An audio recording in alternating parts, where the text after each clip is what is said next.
For all of human history, one truth has been universal. We are born, we live, and we grow old. But what if that truth is about to change forever? Fueled by a recent convergence of AI-driven drug discovery, breakthroughs in gene editing, and a radical new understanding of cellular biology, we are suddenly on a tangible roadmap to treating aging itself. Meet Alex, a 20-year-old biotechnology PhD candidate who sees the future, and his father, a medical doctor who has spent his life treating patients in the here and now. We're on the verge of treating aging like any other disease. The possibilities are mind-blowing. The science is incredible, but we have to ask, what does this mean for people? Is it safe? Is it right? Dad, think about this. It all starts with a concept called longevity escape velocity. It's the point where science starts adding more than 1 year to your remaining life expectancy for every year that you're alive. Okay, I'm with you. So, you're saying it's like you're running a race against death, but every second, the finish line is moving away from you faster than you're running towards it. You can never lose. Exactly. Mathematically, it's when LE greater than 1, where LE is your life expectancy gain. Once we hit that, for every year you live, you get more than a year of extra life back from new therapies. Theoretically, you could live indefinitely. It's a fascinating concept, Alex, but concepts don't cure patients. How do we actually add that time? What are we fighting against inside our own bodies? We're fighting cellular zombies. Seriously, they're called senescent cells. They're cells that are old and damaged, and instead of dying off like they're supposed to, they stick around and release a cocktail of inflammatory junk. This junk, technically the senescence-associated secretory phenotype, or SASP, causes massive inflammation. It's a key driver of things like arthritis, heart disease, and even some cancers. They're literally grumpy old cells making the whole neighborhood toxic. So for a patient, this chronic inflammation is why their joints might ache, or their arteries harden over decades. It's the slow, steady burn of aging. How do you stop it? With a new class of drugs called senolytics. Think of them as a biological sniper rifle. They hunt down and target only those zombie cells, triggering them to self-destruct. In some animal studies, clearing out just these zombie cells has been shown to increase remaining health span by over 30%. It's a massive leap. But Dad, clearing out the old is just step one.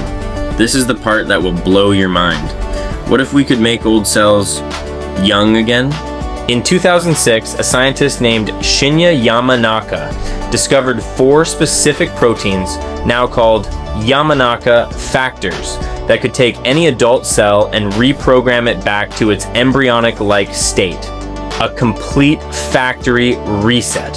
He won a Nobel Prize for it. Hold on, Alex. Reprogramming cells, that's immense. The implications are staggering. But my first thought as a doctor is safety. The one thing in the human body that grows uncontrollably and forgets its function is cancer. How do you rejuvenate a cell without opening the door to catastrophic tumors? That's the billion-dollar question, and you're right to ask it. But scientists are using partial reprogramming. Instead of a full reset, they give cells a short, pulsed dose of the factors.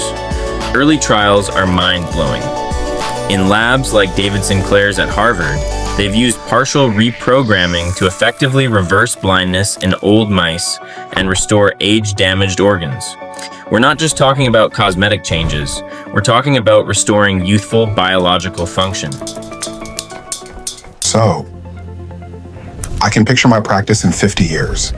A patient comes in for their annual age reversal therapy, a dose of senolytics to clear out the cellular debris, followed by a low-dose rejuvenation infusion to turn back the clock on their heart and liver cells.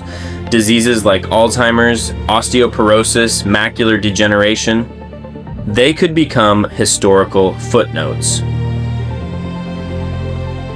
But Alex, we have to talk about the cost, not just in dollars, but to society. If these treatments are expensive, do we create a new class of biological elites who live for centuries while everyone else ages normally? We have disparities in healthcare now. What happens when the price tag is $1 million for 50 extra years? I know. That's the part that keeps me up at night. But the goal is to make it like computers or cell phones. They started as luxury items for the super rich, but eventually technology makes them accessible to everyone. The goal has to be democratization, not just creation. Then we wouldn't just be extending lifespan, we'd be extending healthspan, giving people not just more years, but more good, healthy, functional years. That's the dream of every doctor. It's not about becoming immortal gods. It's about having the choice to live a life free from the decay of aging, to have the body of a 30-year-old when you're 130.